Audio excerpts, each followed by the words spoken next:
just hang in there. It's not going to be doom and gloom for long. It's going to bounce back. History will show you that.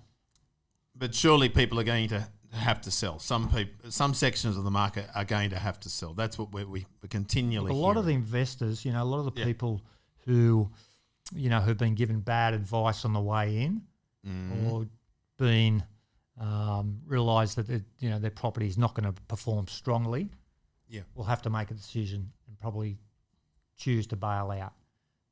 I've helped a lot of people probably in the last few years, even when the market was strong, help them come up with ways and means to try and get out of their property, which they've bought and held and retained for 5 to 10 years, and they're at the situation where they're actually selling it for less than what they paid for. That's heartbreaking. So it gets back That's crippling. That's crippling. You've got to do your homework on the way in and make sure you buy. Don't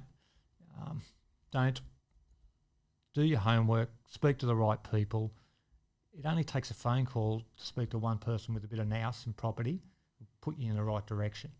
Well, I had to say it, but again, he's done it for us. And if you simply go to locatenegotiate.com.au, some of these people wouldn't be having those tough conversations where they bought a property 10 years ago, and then 10 years later they're selling it for less than they bought it for. Look, that's crippling, John.